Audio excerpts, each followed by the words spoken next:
নমস্কার বন্ধুরা বন্ধুরা আজকের এই ভিডিওটি খুবই ইম্পর্টেন্ট হতে চলেছে প্রত্যেকের জন্য। তার কারণ রিজার্ভ ব্যাংক অফ ইন্ডিয়া দুটো নোটিফিকেশন ইস্যু করেছে অ্যাবাউট সেভিং অ্যাকাউন্ট রিগার্ডিং।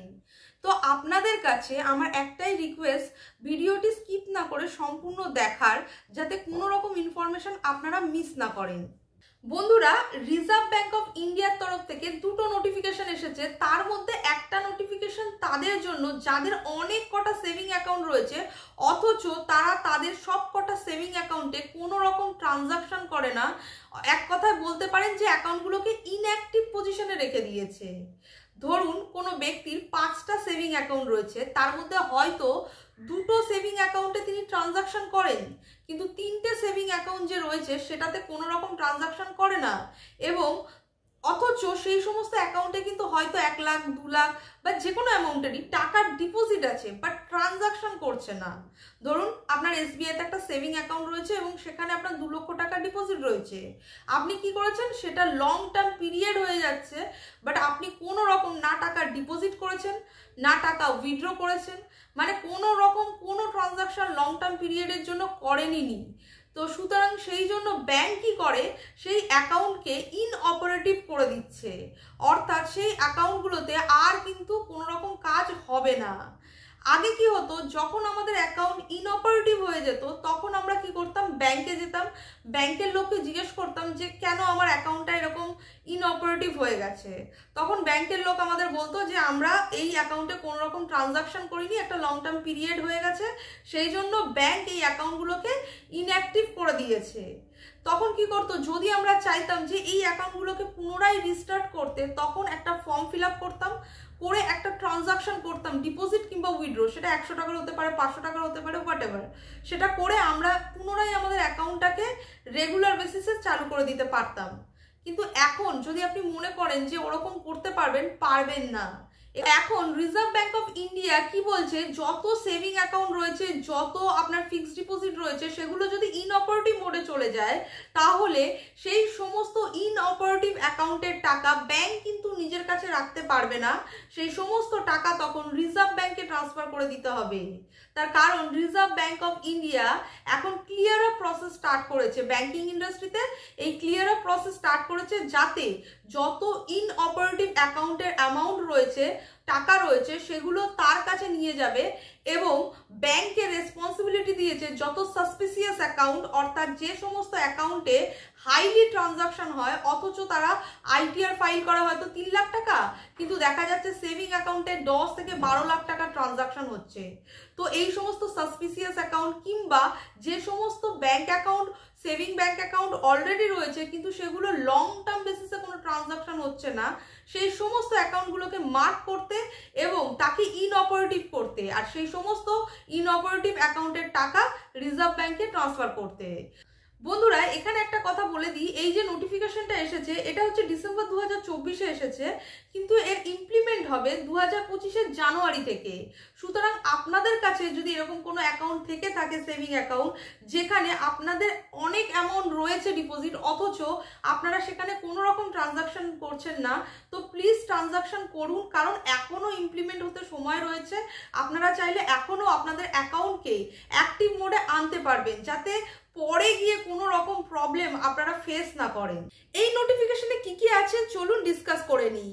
ধরুন আপনার একটা অ্যাকাউন্ট রয়েছে এবং সেটা আপনি 10 বছর ধরে কোনো রকম ট্রানজাকশন করেননি, তখন কি হবে, ব্যাংক কিন্তু সেই অ্যাকাউন্টটিকে তখন আর নিজের কাছে রাখবে না, তখন সেই অ্যাকাউন্টের সমস্ত টাকা ট্রান্সফার করে দেবে রিজার্ভ ব্যাংক অফ ইন্ডিয়ার ডিইএ ফান্ডে। অর্থাৎ ডিই এর ফুল ফর্ম হচ্ছে depositor educational and awareness fund, যেটি হচ্ছে রিজার্ভ ব্যাংক অফ ইন্ডিয়ার একটি গুড লাক ফান্ড বলতে পারেন। তো এটা হচ্ছে কি, এই ফান্ডে বেসিক্যালি যে অ্যাকাউন্টগুলো ইনঅপারেটিভ হয়ে গেছে, সেই সমস্ত আনক্লেম ফান্ডের টাকাগুলোই আর কি এই ফান্ডে ডিপোজিট করা হয়। সেটা রিজার্ভ ব্যাংকের নিজস্ব একটি ফান্ড। এই ফান্ডে কিন্তু সমস্ত অ্যামাউন্ট ট্রান্সফার করে দেবে। ধরুন আপনার একটা ফিক্সড ডিপোজিট অ্যাকাউন্ট রয়েছে, কিংবা রেকারিং ডিপোজিট, যাই হোক না কেন, এফডি কিংবা আরডি, ব্যাংকে কিন্তু ম্যাক্সিমাম 10 বছরের জন্যই খোলা যায়, তার থেকে ম্যাক্সিমাম পিরিয়ডের জন্য কিন্তু খোলা যায় না, ম্যাক্সিমাম 10 বছরের জন্যই খুলতে পারবেন। ধরুন একজন ব্যক্তি একটা এফডি ওপেন করেছে 10 বছরের জন্য, সুতরাং এই 10 বছরে কিন্তু সে তার এফডিতে হাত লাগাতে পারবে না। কিন্তু তার মানে এই নয় যে সে তার সেভিং অ্যাকাউন্টে হাত লাগাতে পারবে না। এফডিটা লিঙ্ক রয়েছে আপনার সেভিং অ্যাকাউন্টের সাথে, আপনি আপনার এফডিতে হাত নাই লাগাতে পারেন, কিন্তু সেভিং অ্যাকাউন্টে ট্রানজাকশন তো করতেই পারেন। কিন্তু কি করলেন, যে সেভিং অ্যাকাউন্টেও কোনো রকম ট্রানজাকশন করলেন না, ভেবে নিলেন যে যখন আমার এফডি ম্যাচিওর হবে তখন দেখা যাবে। এই রকম অনেকেই করে, ব্যাঙ্ক অ্যাকাউন্ট মানে সেভিং ব্যাঙ্ক অ্যাকাউন্টে একটা অ্যাকাউন্ট ওপেন করে একটা এফডি করে, দিয়ে এফডি ম্যাচিওর যখন হবে তার আশায় বসে থাকে, যখন হবে তখন তারপরে গিয়ে ট্রানজাকশন করবে। তো এটার করার ফলে কি হচ্ছে, যেহেতু এফডিটা 10 বছরের ছিল এবং এই 10 বছরে আপনি আপনার সেভিং অ্যাকাউন্টে কোনো রকম ট্রানজাকশন করেননি, তখন কিন্তু ব্যাংক আপনার অ্যাকাউন্টটাকে ইনঅপারেটিভ অ্যাকাউন্ট করে দেবে, যার ফলে আপনার এফডির ম্যাচুরিটি অ্যামাউন্টের যত টাকা প্লাস সেভিং অ্যাকাউন্টের যত টাকা সব কিন্তু আরবিআই এর কাছে অটোমেটিক চলে যাবে। তাহলে ভেবে দেখুন ব্যাপারটা যদি এরকম হয়ে থাকে কতটা ডিফিকাল্ট সিচুয়েশন আপনারা ফেস করবেন। এটা তো জানলাম যে সেভিং অ্যাকাউন্ট হোক বা কারেন্ট অ্যাকাউন্ট হোক, প্রত্যেকটা অ্যাকাউন্টই যদি 10 বছরে যদি কোনো রকম ট্রানজাকশন না করেন অ্যাকাউন্ট ইনঅপারেটিভ হয়ে যাবে। তো সেক্ষেত্রে যদি হয়ে যায় আপনার অ্যাকাউন্ট আর আপনার টাকা গেল আটকে, টাকা ট্রান্সফার হয়ে চলে গেল আরবিআইতে, তাহলে কি টাকাটা আমরা রিটার্ন পাবো না? কোশ্চেনটা হচ্ছে এখানে। দেখুন টাকা কোথাও যাবে না, আরবিআই এর কাছে গেছে, কিন্তু ব্যাপারটা বুঝুন, আপনারা যে টাকাতে কোনো রকম ট্রানজাকশন করেননি তার জন্য কি করতে হবে, আপনাকে আপনার সেভিং অ্যাকাউন্ট যেখানে খোলা আছে সেই ব্যাংকে যেতে হবে, সেখানে গিয়ে একটা রিকোয়েস্ট লেটার ডিপোজিট করতে হবে।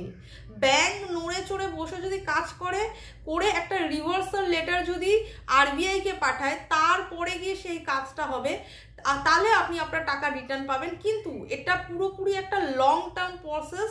কারণ বন্ধুরা বেসিক্যালি যখনই আমরা ব্যাংকে যাই, আপনারা দেখবেন এই সরকারি ব্যাংকগুলোতে যখনই আমরা যাই কি হয় না, একটা সামান্য কাজের জন্য আমাদের সারা দিনটা লেগে যায় সেই কাজটা ঠিক করার জন্য। ধরুন কোথাও একটা ব্যাংক চার্জ কেটে নিয়েছে, সেই জিনিসটা সামান্য রিটার্ন পেতে সারা দিন অহেতুক নষ্ট হয়। তো সেখানে মানে সরকারি দপ্তরের কাজই হচ্ছে স্লো মোশনে চলা।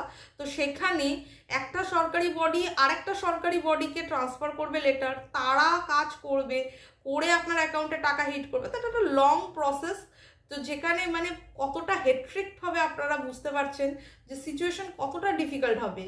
সুতরাং আপনাদের কাছে আমার একটাই রিকোয়েস্ট, প্লিজ এখনো সময় আছে, এখনো কিন্তু ইমপ্লিমেন্ট হয়নি, তো তার আগেই আপনাদের কাছে যদি এরকম কোনো অ্যাকাউন্ট থেকে থাকে প্লিজ গিয়ে ট্রানজাকশন করুন এবং অ্যাকাউন্টগুলোকে অ্যাক্টিভ মোডে স্টার্ট করে দিন। বন্ধুরা ভিডিওটি আজকের এই পর্যন্ত। ভিডিওতে দেওয়া ইনফরমেশন আপনাদের যদি কাজে লাগে বা ভালো লাগে প্লিজ চ্যানেলটিকে সাবস্ক্রাইব করে নেবেন এবং আমাকে এনকারেজ করার জন্য একটা লাইক করে দেবেন, যাতে আমি আপনাদের জন্য এই রকম ধরনের ভিডিও আরও নিয়ে আসতে পারি এবং আপনাদের এই ইনভেস্টমেন্ট রিগার্ডিং যে কোনো রকম কোনো কোয়ারিজ থাকলে সেটাকে সলভ করতে পারি। ভিডিওটি দেখার জন্য অনেক ধন্যবাদ।